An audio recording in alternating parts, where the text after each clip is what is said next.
जय माता की। आप सभी का हमारे YouTube चैनल जय माता की में बहुत बहुत स्वागत है। कार्तिक के महीने में बहुत सारे त्योहार और व्रत आते हैं, जिनमें से एक होई अष्टमी का व्रत भी होता है, जो माताएं अपने बच्चों की दीर्घायु के लिए करती हैं। तो आज हम होई अष्टमी के व्रत की कथा करेंगे। उससे पहले यदि आप हमारे चैनल पर अभी अभी नए आए हैं तो कृपा करके चैनल को सब्सक्राइब कर लीजिए और घंटी जैसे बटन को भी दबा लीजिए, ताकि आने वाली नई वीडियो की नोटिफिकेशन आपको मिल सके। तो शुरू करेंगे होई अष्टमी की कहानी। कार्तिक के कृष्ण पक्ष की अष्टमी को होई का व्रत कहते हैं। जिस वार की बड़ी दिवाली होती है उसी वार को होई का व्रत करते हैं। पहले दीवार पर होई बनाते हैं, फिर दो धोगड़ मोली बांधकर रोली से सतिया करके जल भरकर होई के सामने रखते हैं। दोनों दोगड़ पर 5-5 पतासे या पूड़े या 5-5 सिंघाड़े रखते हैं।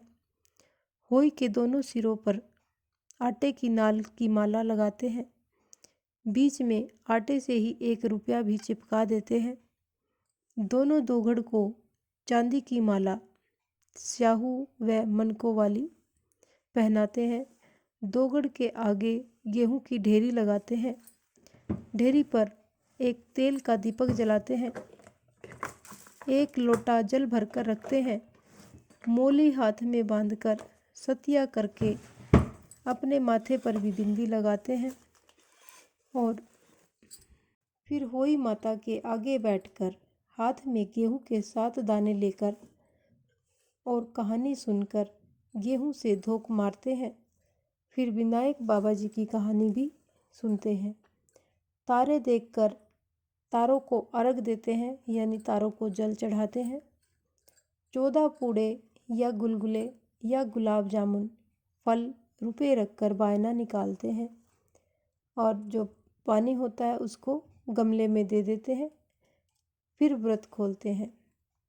गमले में दे दीजिए या सूर्य भगवान को दे दीजिए, किसी तुलसी के पौधे में दे दीजिए, किसी भी पौधे में डाल दो। बायना चावल चीनी का भी मिनस सकते हैं। तो अब हम इसके उदापन की विधि जानेंगे। जिस वर्ष घर में लड़का हो या लड़के का ब्याह हो, यानी शादी की हो लड़के की, उस वर्ष 14 बहू 14 बेटे 4 हाथ व 4 पैर बनाते हैं। दोगड़ 2 ही होती हैं, यानी ये चीज़ें होई के ऊपर बनाई जाती हैं, जो दीवार के ऊपर होई बनाते हैं। माला में 2 मनके नए डलवा लें। उदापन के नाम के पूड़े या गुलाब जामुन, सास की साड़ी ब्लाउज, पैर पड़ाई के रुपए पल्ले में बांधकर बायना मिनसते हैं। इस वर्ष 2 बायने निकालते हैं, एक प्रतिवर्ष वाला और एक उदापन वाला विशेष बायना निकाला जाता है। तो ये थी उदापन की विधि। अब हम होई माता की कथा करेंगे। कथा इस प्रकार है। एक साहूकार था जिसके 7 बेटे बहुएं और 1 बेटी थी। कार्तिक के महीने में दिवाली से पहले अष्टमी को अपने मकान की लिपाई पुताई करने के लिए 7 बहुएं इकलौती ननंद के साथ जंगल में जाकर खदान में मिट्टी खोद रही थी। वहां पर शाहू माता की मान थी। मिट्टी खोदते समय ननंद के हाथ से कुदाली शाहू के बच्चे को लग गई और वह तुरंत ही मर गया। इससे शाहू माता बहुत नाराज हो गई और बोली कि मैं तेरी कोख बांधूंगी। ननंद अपनी 7 भाभियों से बोली, तुम में से कोई अपनी कोख बंधवा लो। तब 6 भाभियों ने अपनी कोख बंधवाने से मना कर दिया, परंतु छोटी भाभी सोचने लगी कि यदि मैंने भी अपनी कोख नहीं बंधवाई तो सासू जी नाराज होंगी। यह सोचकर ननंद के बदले में छोटी भाभी ने अपनी कोख बंधवा ली। इसके बाद छोटी बहू के जो बच्चा होता वह 7 दिन का होकर मर जाता। एक दिन उसने पंडित जी को बुलाकर पूछा कि मेरी संतान 7वें दिन मर जाती है, इसके लिए मैं क्या करूं? तब पंडित ने कहा कि तुम सुरही गाय की सेवा करो। सुरही गाय स्याहू माता की भायली है, यानी उसकी बहन है। वह तेरी कोख खुलवा देगी, तभी तेरा बच्चा जी पाएगा। अब वह बहुत जल्दी उठकर चुपचाप सुरही गाय के नीचे साफ सफाई कराती। गाय एक पैर से लंगड़ी थी।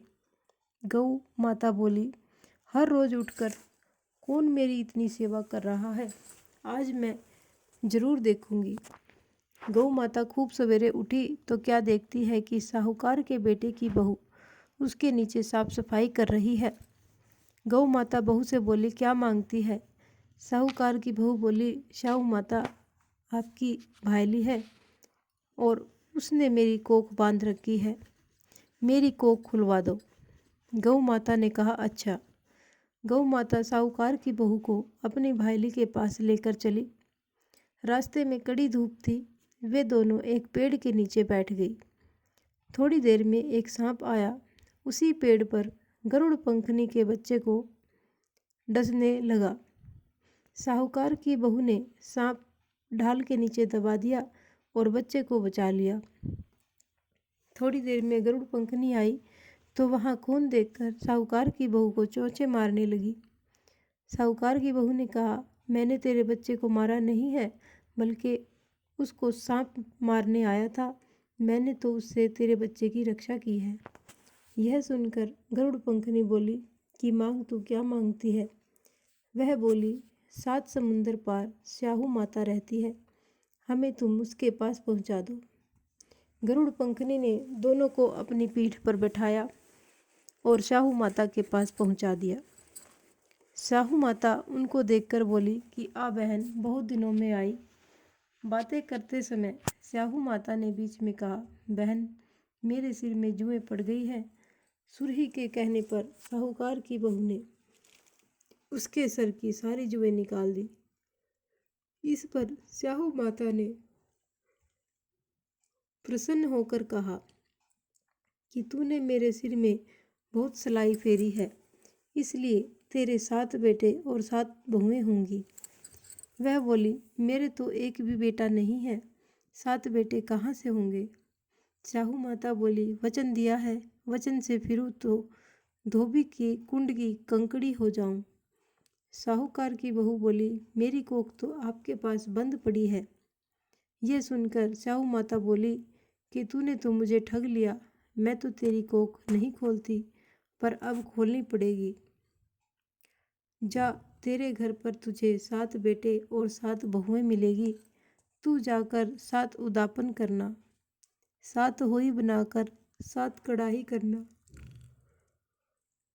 वह घर लौटकर आई तो देखा कि 7 बेटे और 7 बहुएं बैठी हैं। उसने 7 होई बनाई, 7 उदापन किए और 7 कढ़ाई करी। शाम के समय जेठानियाँ आपस में कहने लगी कि जल्दी जल्दी से धोक पूजा कर लो, कहीं छोटी बच्चों को याद करके रोने लग जाएगी। थोड़ी देर में उन्होंने अपने बच्चों से कहा कि जाकर देखो अपनी चाची को कि आज वो अब तक रोई क्यों नहीं है। बच्चों ने आकर कहा कि चाची तो होई बना रही है, खूब उदापन हो रहा है। यह सुनते ही जेठानियाँ दौड़ी दौड़ी वहाँ आई और आकर बोली कि तूने कोख कैसे खुलवाई? उसने कहा कि तुमने तो कोख नहीं बंधवाई थी, सो मैंने कोख खुलवा दी है।